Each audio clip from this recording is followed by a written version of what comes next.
하나님의 말씀은 데살로니가전서 4장 13절에서 18절의 말씀입니다. 형제들아, 자는 자들에 관하여는 너희가 알지 못함을 우리가 원치 아니하노니 이는 소망 없는 다른 이와 같이 슬퍼하지 않게 하려 함이라. 우리가 이 예수의 죽었다가 다시 사심을 믿을진대 이와 같이 이 예수 안에서 자는 자들도 하나님이 저와 함께 데리고 오시리라. 우리가 주의 말씀으로 너희에게 이것을 말하노니 주 강림하실 때까지 우리 살아남아 있는 자도 자는 자보다 결단코 앞서지 못하리라.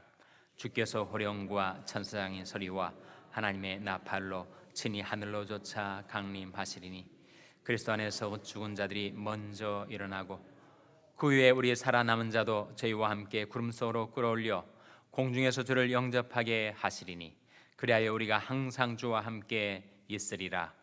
그러므로 이 여러 말로 서로 위로하라. 아멘. 할렐루야. 서로에게 평강이 복을 기원하는 마음으로 샬롬 인사 나누시기 바랍니다. 샬롬. 샬롬.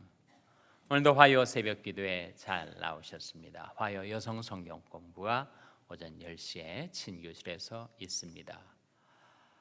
우리가 교육관 건립을 위한 퍼블릭 히어링 공청회가 다음 주 수요일 날로 다가왔습니다. 10월 19일 수요일 낮 12시에 열리는 공청회에 하나님이 함께 계셔서 일이 잘 통과가 되고 또 교육관 건립일이 시작될 수 있도록 여러분 위하여 기도해 주시기를 바랍니다. 오늘 본 말씀은 그리스도의 강림, 그리스도의 재림에 관한 말씀입니다. 강림, 내릴 강자죠. 이말 임자. 재림, 다시 제자의 이말 임자.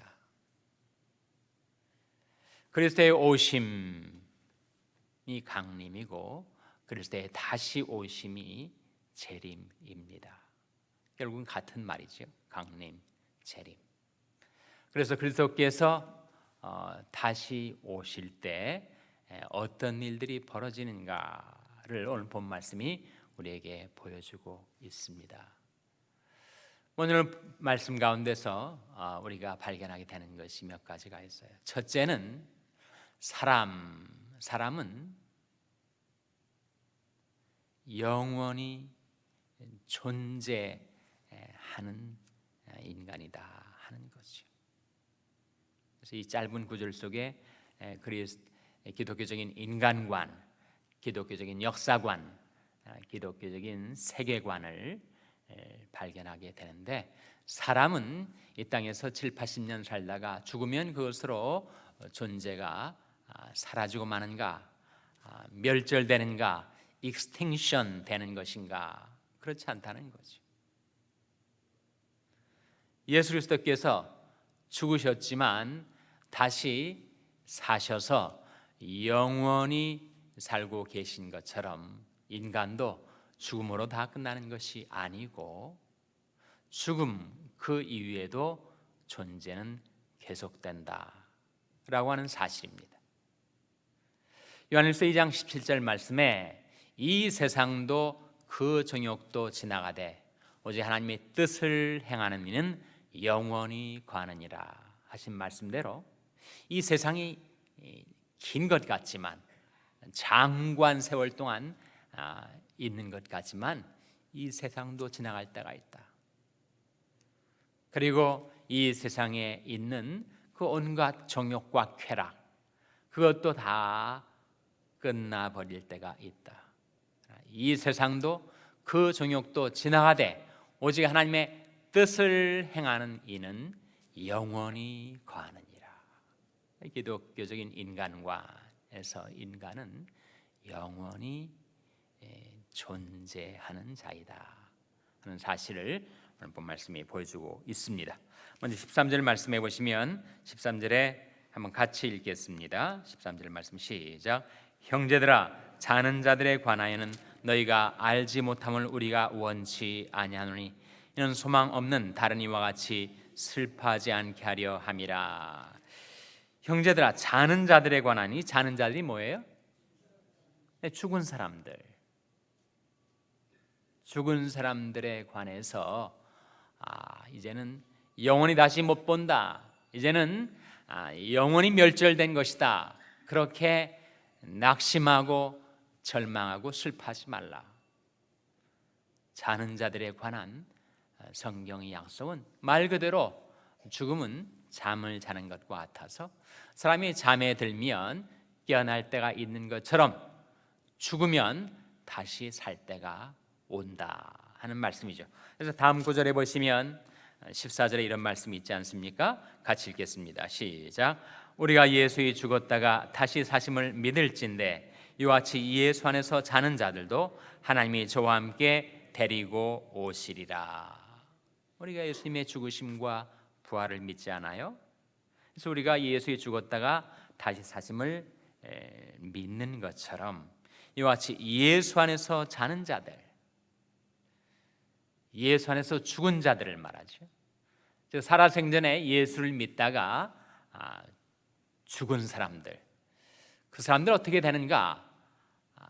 다 존재가 멸절되고 사라져버리고 마는 것인가? 그렇지 않고 하나님이 그리스도와 함께 다시 데리고 오시리라.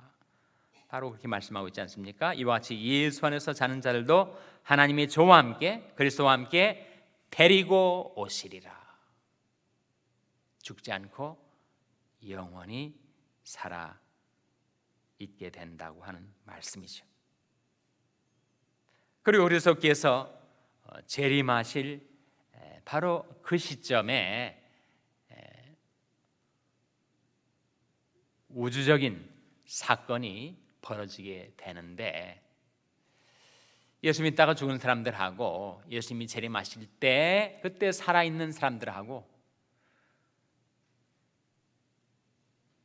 누가 먼저 부활하고 재림하시는 그리스도를 만나게 된다고요? 그 당시에 살아있을 사람보다도 이미 그리스도 안에서 죽은 자들이 먼저 일어나게 된다. 15절 말씀이죠. 우리가 주의 말씀으로 너에게 이것을 말하노니 주 강림하실 때까지 우리 살아남아있는 자도 자는 자보다 결단코 앞서지 못하리라. 누가 먼저라는 거예요? 자는 자들이. 그리스도 안에서 이미 죽은 자들이 먼저 일어나게 된다. 16절에 주께서 호령과 천사장의 소리와 하나님의 나팔로 친히 하늘로조차 강림하시니 그리스도 안에서 죽은 자들이 먼저 일어나고 그 후에 우리 살아남은 자도 저희와 함께 구름 속으로 끌어올려 공중에서 저를 영접하게 하시리니 그래야 우리가 항상 주와 함께 있으리라. 그래서 두 가지를 먼저 발견하게 되는데 첫째는 기독적인 인간관, 인간은 영원히 존재하는 자이다 라고 하는 사실과 또 하나는 기독교적인 세계관, 기독교적인 우주관, 그리스도의 재림의 사건은 장차 카스믹 스케일, 우주적인 규모로 이뤄질 대격변의 사건이다 라고 하는 사실입니다. 그래서 계속 재림하실 때 그리스도 안에서 죽은 자들이 먼저 일어나서 다 어디로 끌려 올라가게 된다고요? 공중으로. 17절에 그의 우리 살아남은 자도 저희와 함께 구름 속으로 끌어올려, 이 구름 속으로 끌어올리는 사건을 가리켜서 뭐라고 하죠? 랩처, 휴거라고 합니다. 아니 어떻게 땅에 있는 사람들이 구름 속으로 끌어올려가는 그런 일이 어떻게 희한한 일이 벌어질 수가 있단 말인가? 그것도 역시 그리스도께서 부활하신 다음에 어떻게 되셨습니까? 승천하셨죠.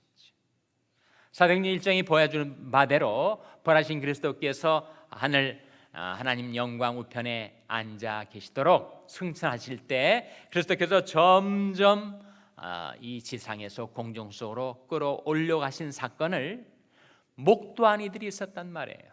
천사들도 있었고 제자들도 그 사건을 목격했습니다. 그러한 것처럼 과연 이런 일이 벌어질 수가 있을까?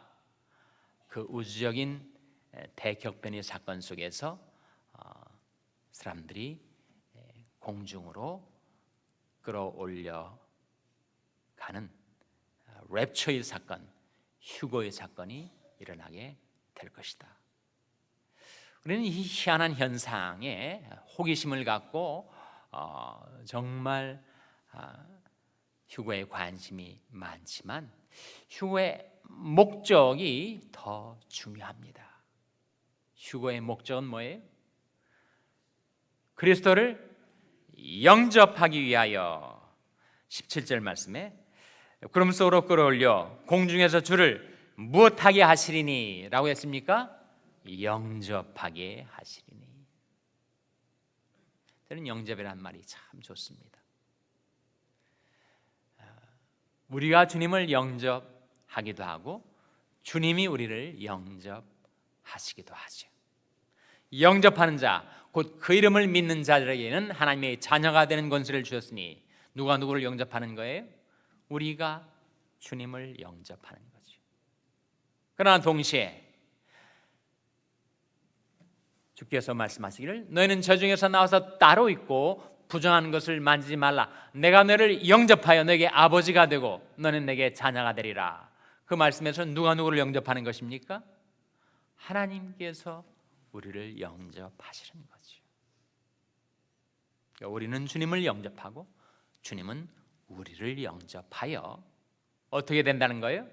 우리가 영원토록 주님과 함께 있게 될 것이다. 다시 한번 17절 하반절에 주를 영접하게 하시니 그리하여 우리가 항상 주와 함께 있으리라. 이것이 우주적인 격변이 사건 속에 일어나는 그 휴거와 그리스도의 재림과 관련된 모든 일련의 사건들 속에 그 목적이 우리가 주와 함께 있게 되는 것이다. 요한복음 14장에 예수님께서 바로 하나님 앞으로 나가는 우리 길과 진리와 생명이 된다는 그 약속의 말씀 가운데서도 내가 다시 와서 너희를 내게로 영접하여 나 있는 곳에 너희도 함께 있게 하리라. 그렇게 말씀하셨어요. 우리를 주님께서 영접하셔서 주님 계신 곳에 우리도 함께 있게 해 주시겠다. 이것이 바로 그리스도의 재림 그리고 휴거 또 우주적인 모든 대격변의 사건들의 초점 목적이라는 것입니다. 우리는 이런 말씀을 들을 때 좀 더 그 장차 일어날 그리스도의 재림과 관련된 우주적인 대격변의 사건의 좀 파노라마를 보고 싶어하죠. 어떤 일들이 어떻게 벌어지는 것인가? 베드로서 3장 9절에 나타나 있습니다. 한번 보시기 바랍니다. 베드로서 3장 9절 말씀 찾아서 같이 읽겠어요. 베드로서 3장 9절은 신약성경 387면이죠. 신약성경 387면. 베드로서 3장 9절 말씀 우리 같이 읽겠습니다. 베드로서 3장 9절 말씀입니다. 시작. 주의 약속은 어떠니 더디다고 생각하는 것 같이 더딘 것이 아니라 오직 너희를 대하여 오래 참으사 아무도 멸망치 않고 다 회개하기에 이르기를 원하시느니라. 주의 약속 어떤 약속이에요? 다시 오심하고 하신 재림의 약속을 말합니다. 그리스도의 재림의 약속은 어떠니 더디다고 생각하는 것이 더딘 것이 아니라 오직 너희를 대하여 오래 참으사 아무도 멸망치 않고 다 회개하기에 이르기를 원하시느니라. 그것이 우리가 인간적인 눈으로 볼 때 왜 오신다고 하시고 이렇게 더디 오시는가? 그것은 우리에게 회개하고 구원받을 수 있는 기회를 주시기 위함이다 라고 말씀하시면서 10절에 그러나 주의 날이 도적같이 오리니 그날에는 하늘이 큰 소리로 떠나고 우주인 격변의 사건이죠. 체질은 뭐예요? 체질은 이 우주에 존재하는 모든 삼라만상 물질의 그 엘리먼트를 말합니다. 요소를 말합니다. 체질이 뜨거운 불에 풀어지고 땅과 그 중에 있는 모든 일이 드러나리로다. 이 모든 것이 이렇게 풀어지리니 너희가 어떠한 사람이 되어야 마땅하니요 거룩한 행실과 경건함으로 하나님이 날이 임하기를 바라보고 간절히 사모하라. 그날에 하늘이 불에 타서 풀어지고 체질이 뜨거운 불에 녹아지르니와 우리는 그 약속대로 의에 관한 바 새하늘과 새 땅을 바라보도다. 그것이 그리스도께서 재림하실 때 장차 벌어질 우주적인 대격변의 사건들이라 하는 것입니다.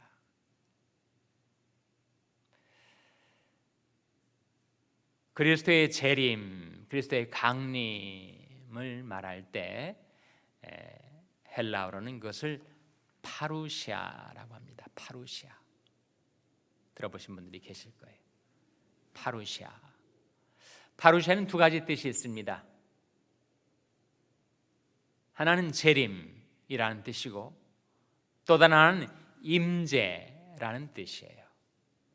재림을 한번 바꿔보세요. 두 단어를. 재림을 바꾸면 뭐가 됩니까? 임재가 되죠. 임재를 한번 바꿔보세요. 뭐가 됩니까? 재림이 되죠. 물론 한자는 다릅니다만 재림과 임재는 불가불 하나의 사건, 하나의 체험을 가리켜요. 파루시아, 파라라는 말은 옆에라는 말인데 이 우시아라는 말에 오다는 뜻과 있다는 뜻이 있기 때문입니다. 그래서 파루시아는 옆에 오시다라는 뜻과 옆에 계시다라는 뜻이 있어요. 즉 재림과 임재의 뜻이 함께 들어있는 말이 파루시아입니다. 그러니까 우리 주 예수 그리스도의 재림을 체험하게 될 사람이 누구인가? 지금 이 세상에 살아있을 때 그리스도의 임재를 체험하며 살 자들이 그렇게 된다는 거예요. 그리스도를 모시지 않고 그리스도를 영접하지 않고 그리스도와 상관없이 사는 사람은 장차 일어날 이 사건과 상관없는 사람이 되고 말 것이라 하는 거죠. 중요한 것은 무엇이겠습니까?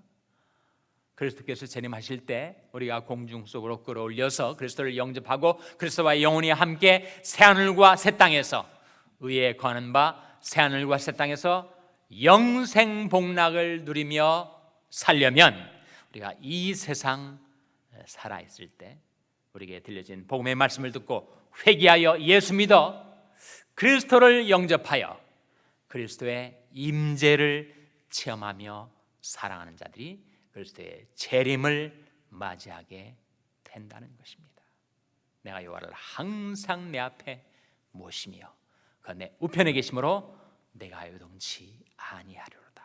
그리스도를 영접하여 그리스도를 모시고 살고 그리스도와 함께 살면서 그리스도의 임재를 날마다 체험하심으로 장차 그리스도의 재림 때 그리스도를 영접하고 그리스도와 함께 영원히 살게 되는 여러분 되시기를 주님의 이름으로 축원합니다. 기도하시겠습니다. 오늘 말씀 기억하며 하나님, 저희들이 이 세상 살 동안에 회개하고 예수 믿어 그리스도의 임재를 체험함으로 장차 그리스도의 재림을 맞이하게 하여 주시옵소서. 기도하시기 바랍니다. 우리 자녀들을 위해서 기도할 때 하나님, 저희 자녀들이 하나님의 임재를 주님과 항상 함께 사는 체험을 할 수 있게 도와달라고 기도하시기 바랍니다. 병상에 연약한 지체들을 위해서 기도하실 때 주님께서 그 병상에 찾아오셔서 함께하여 주시고 고쳐주시고 성쾌하여 주시옵소서 위하여 기도하시기 바랍니다. 우리 샬롬교회를 위해서 기도하실 때 하나님, 저희 샬롬교회가 이 세상 가운데 살아갈 때 항상 주님과 함께 살게 하여 주시옵소서 위하여 기도해 주시기 바랍니다. 여러분 생업을 위해서 기도하시고 미국 원주민 선교를 하시는 안맹호 선교사님을 위해서 기도해 주시기를 바랍니다. 교육관 건립을 위하여 다음 주 수요일에 쓸 퍼블릭 히어링을 위하여 기도해 주시기 바랍니다. 하나님이 아침에 하나님 앞에 나온 저희 한 사람 한 사람 성령으로 충만케 하여 주시옵소서. 이런 제목들로 우리 합심해서 기도하겠습니다.